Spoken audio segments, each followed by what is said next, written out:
happen at buildings that are 1 to 3 floors tall. That's most of our houses, right? About another half happen at buildings that are 4 to 11 stories tall. So a lot of apartment buildings and multi-use buildings and office buildings. And then just a small fraction happen in buildings that we think of as skyscrapers that we like to point to as the problem. But there are so few of those buildings overall that their contribution to that overall number is quite low. So when you think about those first two groups together, that's most of our cityscape, right? That's most of Madison, Middleton, the surrounding area. So let's talk about why buildings are so problematic for birds. As you can see here, more than half of migrating species will migrate at night. If the weather is clear, they'll fly pretty high up in the air where there aren't a lot of issues with interacting with buildings. And then they come down during the day to rest and forage for food and refuel. When the light of day comes in, then glass becomes a problem because it's a highly reflective surface. So whereas we recognize what we're looking at here as a reflection of a tree in a window, a bird would see that and think that there's a nice red tree in the middle of those two pillars, and would move toward that reflection and instead hit glass. They may also see vegetation that we put inside of glass. So this would be at more of a commercial setting, but also for those of us who can't live without houseplants. You might notice in the background there's quite a collection here, and that is another draw for birds when they see interesting and potentially beneficial vegetation inside of glass. These skywalks or building connectors are also problems because they have glass on both sides, which creates what we call a pass-through effect. So to a bird, it looks like clear airspace that they can move through. And many cities are finding that these skywalks are very problematic with killing birds. And another scenario is this arrangement of buildings called a box canyon. And so the bird will fly into this space, and if it doesn't hit the glass that we're looking at head on, it may just bounce around between back and forth, not certain how to get out, and just exhaust itself. And lastly, especially when the weather is cloudy or raining or foggy, the cloud ceiling will move down, and so will the birds, in order to be able to see while they're migrating. And that shift in altitude really changes the environment for these migrating birds, because now they're in the same space as buildings. So they may collide with buildings, or if there are lights on, or in this case, a lighthouse, they would be attracted to that light and either collide with the glass or circle around a structure like this, or like a communication tower, until they're exhausted. So all of these things together make for, a very tricky migrating and even just existing for a bird situation. But then you add on top of that modern architecture. Engineers have found a way to make glass much more energy efficient, and they can make it in large panes now. So the use of glass in architecture has just, as you've noticed, exploded. So what you're looking at here is a structure on Capitol Square, which is actually part of our bird collision program as of this fall.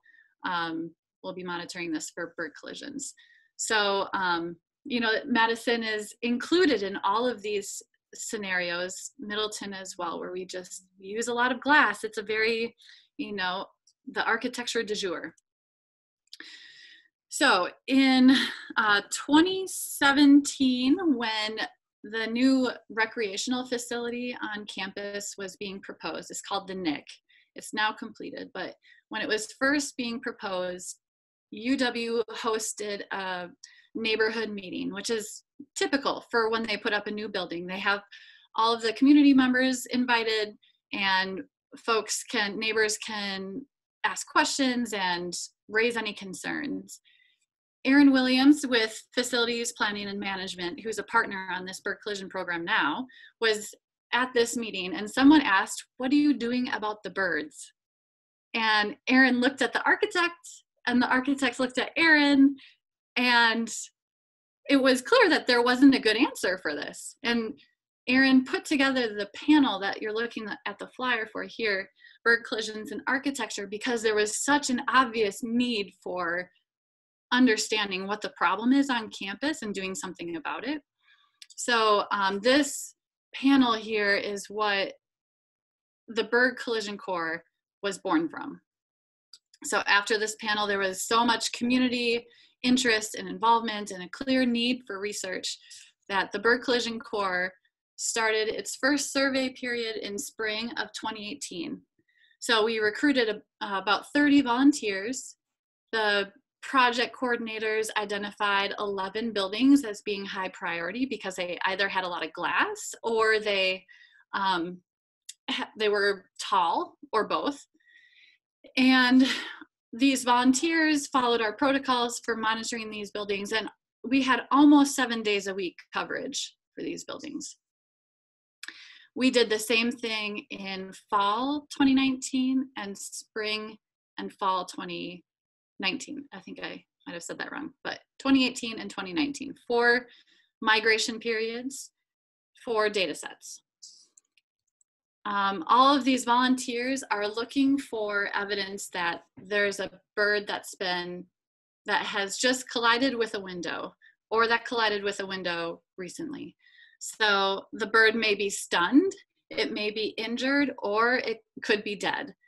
And in all of these circumstances, our volunteers are trained on how to handle the bird. So if it's stunned, they know what to do to help the bird recover. If it's injured, they know where to take it to help the bird get rehab. And if it's dead, they know how to document it so that we can make sure that that gets tracked in the system. So all of these occurrences are put into an app called iNaturalist, and I can pop a comment into the chat box with the name of that. It's a free app, and it's used for a whole variety of things, but it's also our data receptacle for this project.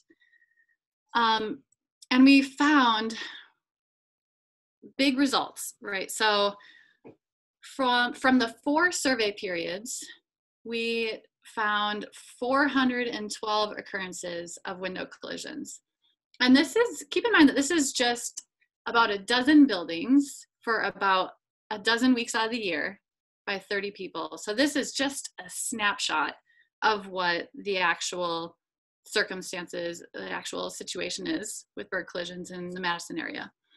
So the vast majority of those birds that collided were dead on impact or shortly after. A few of them were stunned, and even fewer were injured to the point that a volunteer took them into the Dane County Humane Society's Wildlife Center, and a couple of those were able to be released back into the wild successfully, but the majority of those later died from their injuries. We also were able to track which species of birds are most affected by this. And by and large, it's the small migrating species. So many warblers, lots of sparrows, and not house sparrows. These are nice native white-throated and song sparrows and that type of thing. It was also interesting, we have good data on certain species being more prone to hitting certain buildings. And we're kind of trying to tease apart the reasons behind that and what we could maybe do about that. We know that there's a side of one building that has a grove of trees that really attracts red-bellied sapsuckers. And all of those observations from that building are all red-bellied sapsuckers. I'm sorry, woodpeckers. So, you know, it's these types of questions that we're able to find really good, important data on, unfortunately, because these birds died. And it's actually making a difference on campus. So this summer, the Ogg Residence Hall was, it got sort of a little redesign on the outside. You can see here that there's a 6-story glass building connector. This area was not on our radar when we started the Bird Collision Core program, but a volunteer who works nearby said, we need to add this because this place is bad. And so we added it, and sure enough, for such a small area, it was still in the top 5 for bird collisions hotspots on campus. So we worked with our campus partners to come up with the funding to put a window treatment on all 6 stories. And you can see it here. It doesn't look like much, but it's a grid of small white dots that are spaced 2 inches apart. And American Bird Conservancy has done a lot of research on what the ideal pattern and spacing would be for window treatments like this. And they find that it's 90% or more effective at reducing window collisions in circumstances like this. So this fall will be the first time that we monitor this building for reduced window collisions, hopefully. And if not, then we'll have to figure out what that means, but we're still monitoring this site, so we'll have good before and after data.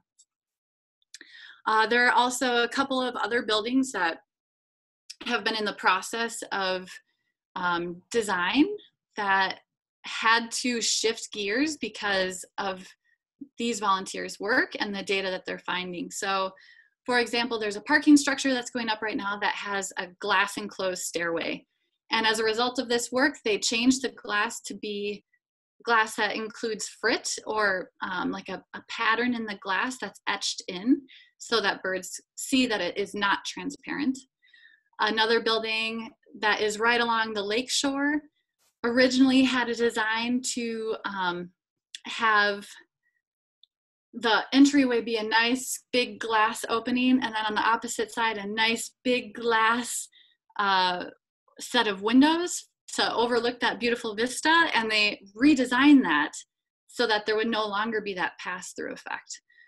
All of this comes into culmination with the ordinance that was just passed in Madison this summer. This is Wisconsin's first city ordinance that requires that new construction of a certain size use bird-friendly glass or not so much glass. So, you know, it was a hard time of, you know, just our existence to pass something like this. There was a lot of pushback, but there was tons of support from people in the community. So it passed, and it actually has some good legs to stand on it, and it's meaningful. So I think this is a really good step in the right direction. Okay, so now the Pheasant Branch connection. In March 2019, I believe, Anne contacted me and said that there's a group of students who wants to be part of the Bird Collision Core. So, and they want to join because of this beautiful building that's near their school. So Kromrey Middle School, as you see here, is located right on the Pheasant Branch Creek Corridor, a lovely spot for birds, as you know, and a lovely spot for birders. And the students are from Clark Street Community School, just across the way, easy walking distance. So Kromrey, if you haven't been there, is a really nice school. I would have loved to be in a school like this as a kid.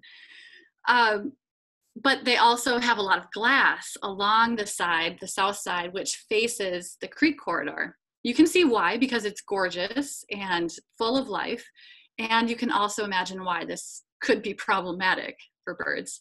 So the students and Anne worked together to the students took it upon themselves to get trained and get the materials and help them find the appropriate adult to walk with them as sort of a chaperone and to help support the students in this way. Their teacher was all on board making this a science project and part of their curriculum.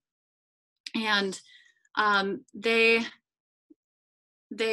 found interesting data. So 3 days a week during spring and fall, the students found 12 observations, and some of these birds are really nice birds. This was our one and only kingfisher we've found so far. And these are all photos that the students took and submitted to the program.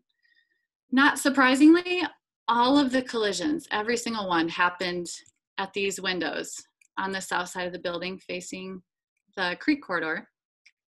And unfortunately, these windows are all at the library and the lunchroom, so where a lot of students congregate and or are studying quietly. So we are continuing this work this fall. So in the spring, we had to shut things down.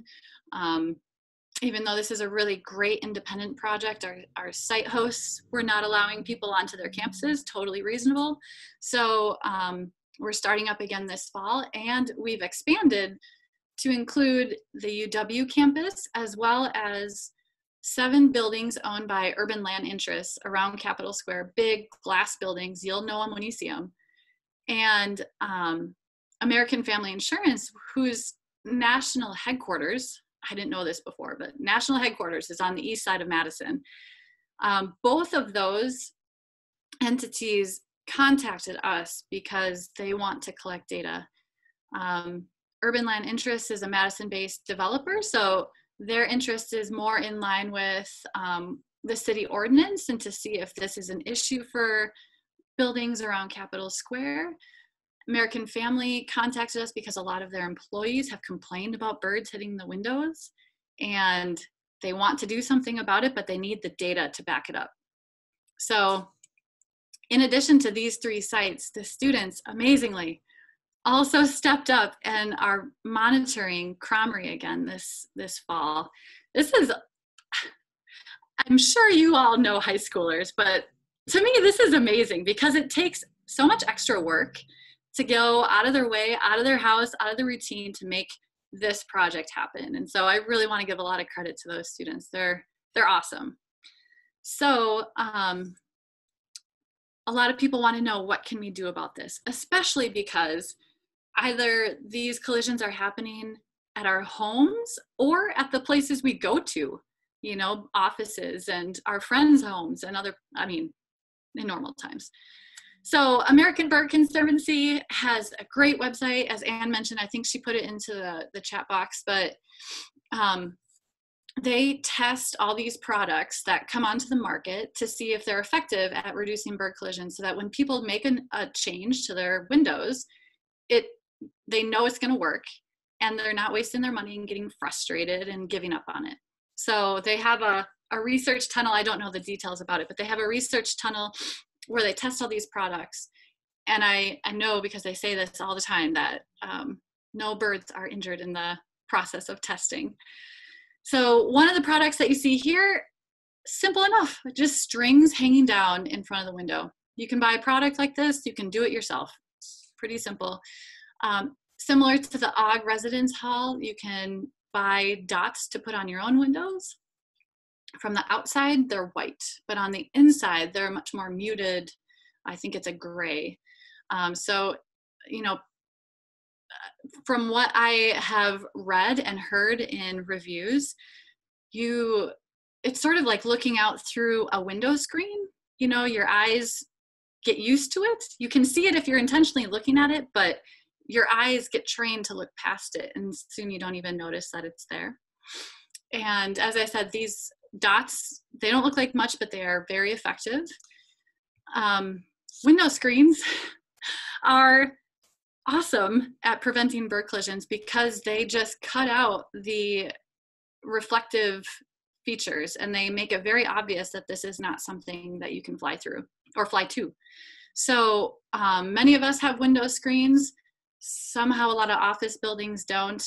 But window screens are a great low-cost option, you know, in the grand scheme of things. Folks often ask us if these bird decals are useful for reducing window strikes, and I think to some extent they are, but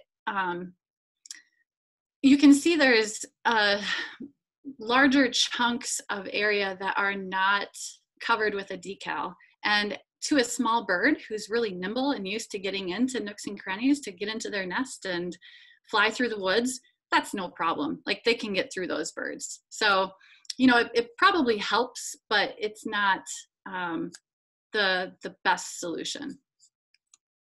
In terms of architecture, there are a number of glass companies that are creating glass that has a subtle pattern to it.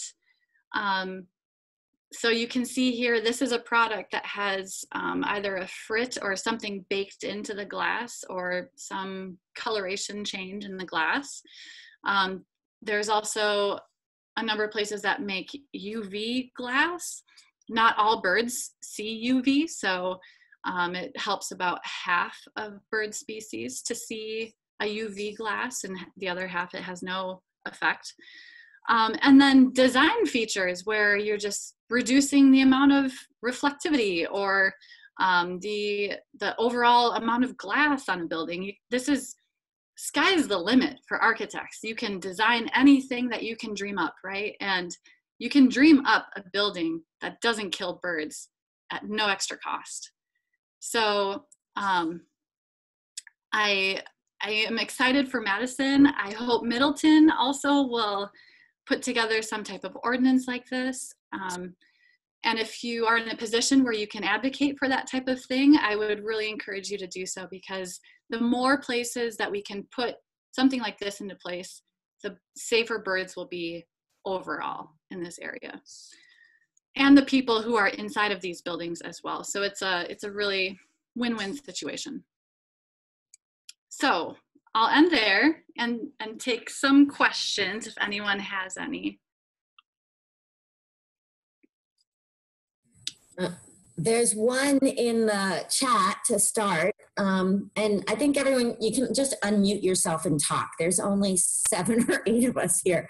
But do you have any idea of what the cost of the glass remediation on Ogg Hall was?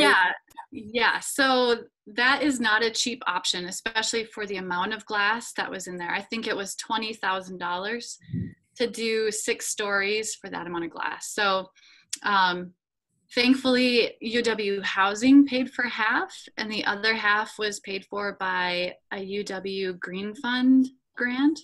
So, you know, when you have to do something like this after the fact, it's always going to cost more. And to have the glass that has the frit or the etching or some design baked into it is much cheaper. And you're seeing that now with like the Viking Stadium, where they were advised to do something about the glass at this new stadium that they put in, and they didn't, and now it's a death trap for birds, and they're having to pay so much money to fix it. So, you know, when we think about it from the beginning, it's so much less of a problem, and it's also less of a problem in terms of PR for these corporate places. For anyone's home, I mean, I've heard people ask, like, which window company can I go with when I replace the windows in my home that has bird-friendly glass? And I don't know the answer to that, and there may be some that do, but for home improvements, what we recommend is to pay attention to where you're hearing and witnessing these collisions happening, and then fix that window. And then if you hear more or see more, then fix that window. And one by one, you'll make your way through the house. Not all of them are going to be problems. So if you can fix the ones that are, then you can save yourself some money there too. So did you say Madison's new law is the first one in the country? No, the first in the state. I'm sorry if I missed out, but it's the first in Wisconsin. There are a number of cities that also have something like this in place. The best standards being the New York City ones that just passed within the last year. Those are very rigorous and will do a lot of good in that city. Great. Yeah. There are also a couple other areas in Wisconsin. I've heard rumblings that there are other municipalities that are looking into an ordinance like this. So I think, you know, if one place can take the lead and open the gate, I hope others will join too.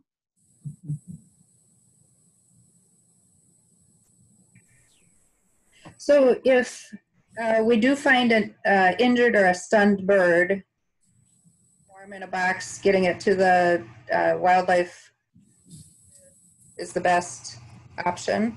Yeah, so if you see an obvious injury in the bird, that is a clear sign that if you can somehow corral it, we have, I don't think I have any right here.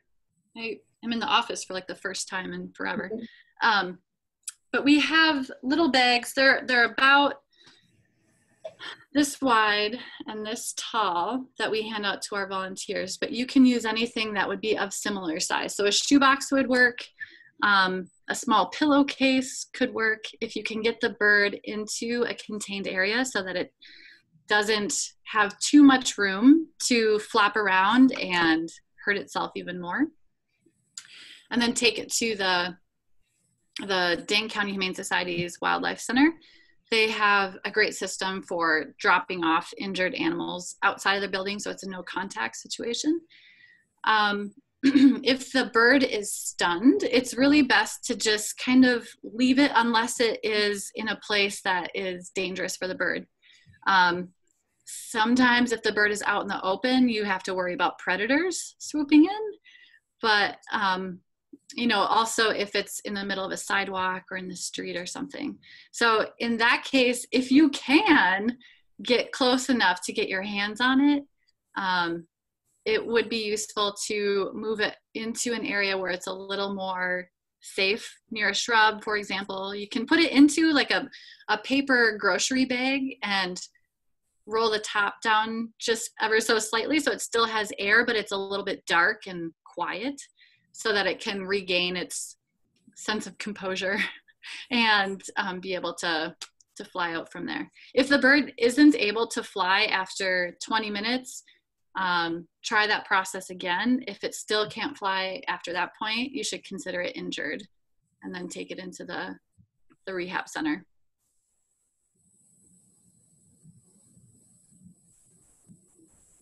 Any more questions out there? Well, I just add to the rehab center. I work at the, well, before COVID anyway, I was a volunteer at the Wildlife Center, and it's really good to call first and to make an appointment to bring the bird over versus just showing up, especially this time and being that all the volunteers are not allowed in the building anymore. So yeah, that's a great point. Thanks, Deb. For our program, Bird Collision Corps, we have permission to come out when we find the bird. So that just slipped my mind. So thank you, Deb. It's important to call ahead to make sure that they have someone who can take it. I think I remember too that they're not taking the house sparrows and the right other non-native. Yeah, anything that would be an invasive, non-native invasive, right?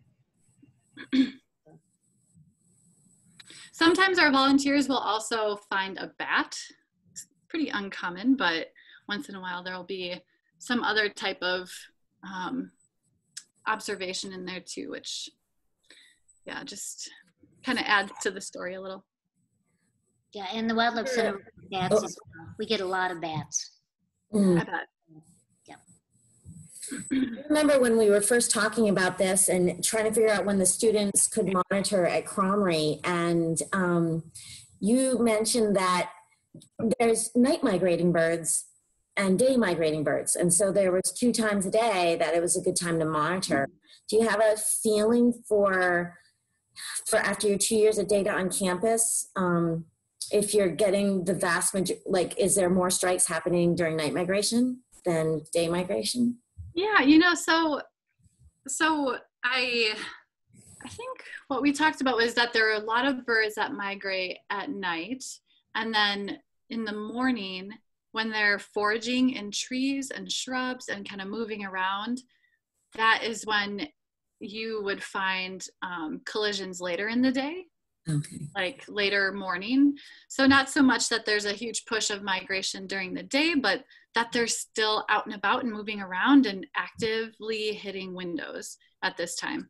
So yeah, we do have a couple of situations where originally we had volunteers going out twice a morning to be able to first pick up the birds that would have hit during migration at night, and then the second shift would have picked up birds that hit when they were foraging in the morning. But this fall we've reduced it to one shift per day because it's, you know, just harder to find people who can work this into their life right now. So we will have some interesting, I think we'll be able to better determine if it's useful to have two shifts after going down to just one. Mm-hmm.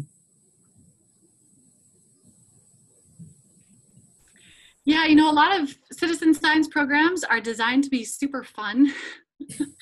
This is one that is, it's so important, but it's not, you're not going to get your joy. It's not going to fill your joy bucket. It's very emotionally challenging for volunteers, and we always recommend they keep some chocolate in their backpack because it can be a little taxing to go through this, and we always hope that we'll find no birds on surveys. It's a really important number, and it's a really important understanding of the building and the arrangement. But in a lot of places, that's, I mean, just this week we started our fall surveys this week, and there's a couple of buildings where people are finding 5 or 6 a day.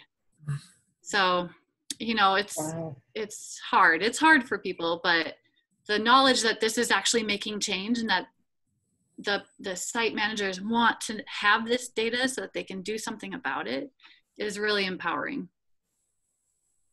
Yeah, we're hoping that the Clark Street kids will bring this to the administration's attention, but they're kids.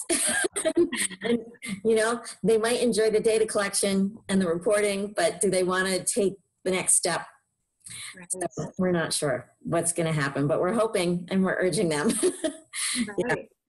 Yeah. And now might be an interesting time to experiment with some window treatments since there are no students there, to see what might be good, but maybe would get in the way of people seeing out of the windows, and kind of just test a few things out.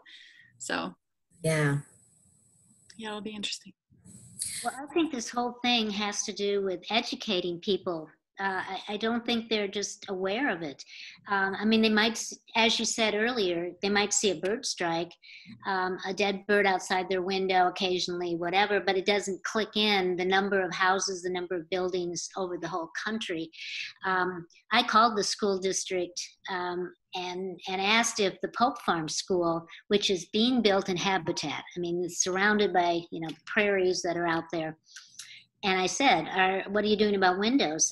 And it was the same response that they got at UW-Madison.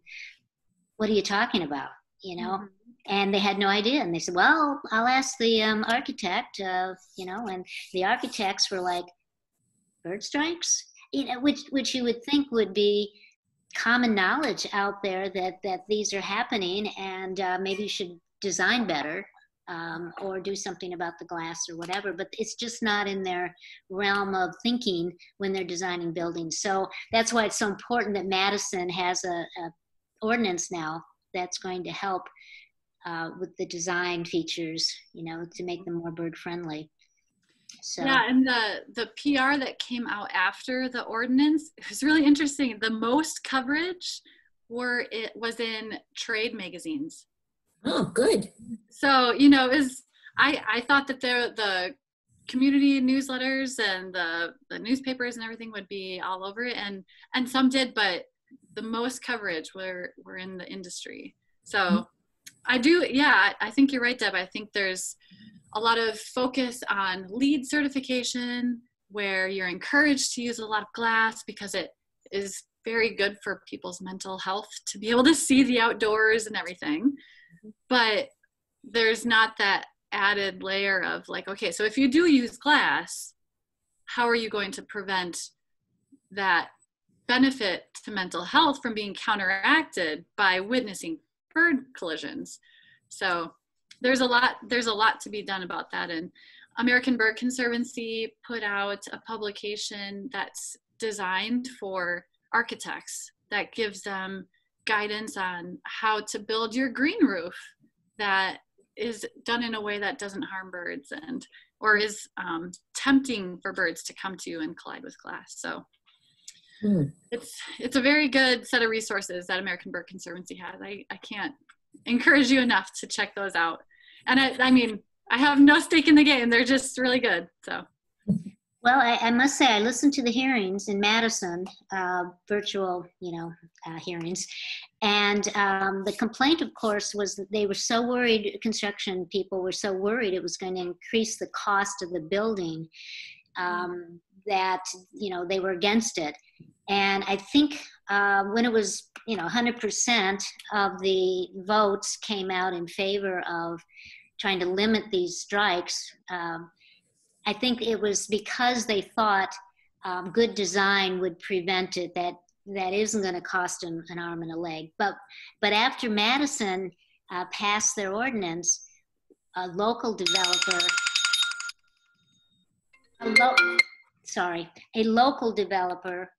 already wrote a letter of sort of complaint to Middleton. If we're going to follow suit, that this person wanted to be on record that they were against it.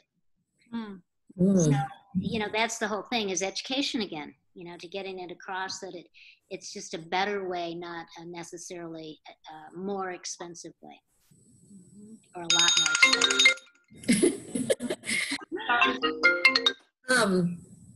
Are there other Audubon chapters around the country that are taking this initiative on also? I'm certain that there are others. The one that comes to mind is the Minneapolis. I don't know if it's the right name for the chapter, but the one that's based in Minneapolis and St. Paul. They are very loud and proud going around the stadium to monitor that for bird collisions, and other sites as well. They have been very instrumental in pushing back against the stadium design there. And I'm sure that there are a lot of other Audubons that do this. New York Audubon was another good one that made a lot of difference for the ordinance that passed there. So yeah, it's great. And Madison and Middleton are bird cities, and it just is fitting that we care about these things. If we're going to call ourselves a bird city, we have to actually care about these things. So it's sort of living the talk. Definitely. Great. Anything else from anybody?